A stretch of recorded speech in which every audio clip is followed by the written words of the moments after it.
In President Donald Trump's volatile trade war, the Federal Reserve may face the difficult choice of saving jobs or fighting inflation. But if push comes to shove, the central bank would likely prioritize the labor market. The Fed is tasked by Congress to safeguard the job market and wrangle inflation, its so-called dual mandate, primarily using interest rates to achieve those goals.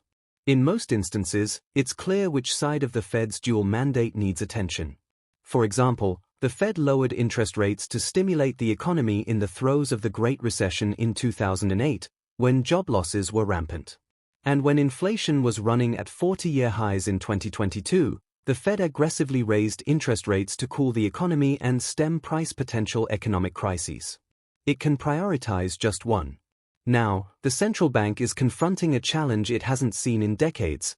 Its dual objectives are simultaneously under threat as Trump's punishing tariffs threaten to drive both unemployment and inflation higher.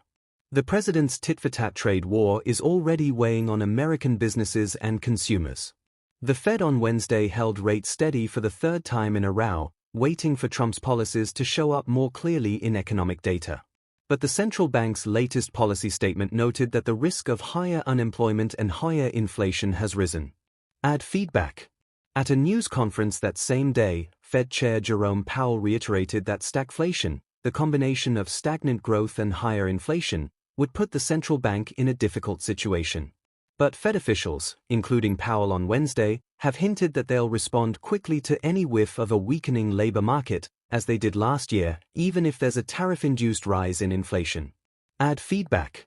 When the Fed starts to see the unemployment rate rise and non-farm payrolls start to crack, they're going to prioritize the employment side, Nicole Servi, an economist at Wells Fargo, told CNN. What Fed officials have said.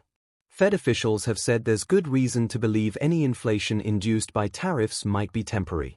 Inflation could rise starting in a few months and then move back down toward our target possibly as early as by the end of this year. Yes, I am saying that I expect that elevated inflation would be temporary, Christopher Waller, who is on the Fed's Board of Governors, said on April 14 at an event in St. Louis, Missouri. But even if inflation rises only temporarily, the effects on output and employment could be longer-lasting and an important factor in determining the appropriate stance of monetary policy, he said.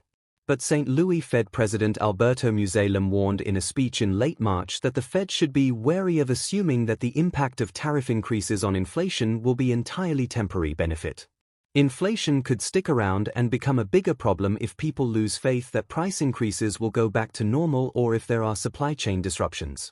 However, a weakening job market could very well undo upward pressure on prices. Any sign of growing slack in the jobs market would give the Fed some reassurance that inflationary pressures will subside, and give them room to offer more support to the economy with rate cuts, James Knightley, chief international economist at ING, told CNN. In April, the U.S. economy added a stronger-than-expected 177,000 jobs as the unemployment rate held steady at a low 4.2%. But hiring trends could change, as recession fears and high levels of economic uncertainty loom. Many firms, in the Boston Fed's district, plan to pause or limit hiring going forward because of policy uncertainty, according to the central bank's latest Beige Book report, a periodic collection of survey responses from businesses across the country. Trump's tariffs have already weighed on economic growth.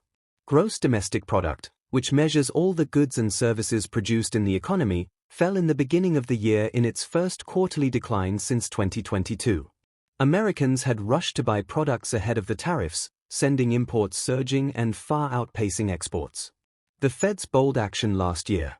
Last year, the Fed showed it's highly sensitive to a weakening labor market. In September, the central bank delivered a bold half-point cut after unemployment climbed for a few months and employers downshifted job growth. It turned out that the job market was just softening, but Fed officials still responded swiftly. The Fed surprised everyone with that 50 basis point cut, Servi said. Jerome Powell, in my opinion, is a bit more dovish than not, and we think that will likely prevail here. Dovish is a term that refers to when a Fed official is more concerned with preventing any undue damage to the economy or the labor market. Powell, in Wednesday's news conference, defended that jumbo rate cut, saying it was a really obvious concern at the time. The unemployment rate went up by almost a full percentage point, and it was click, click, click, click each month. And everywhere people were talking about downside risks to the labor market, Powell said. We've been there for inflation for a couple of years and we wanted to show also that we're there for the labor market, and it's important that we sent that signal, he said. Up next.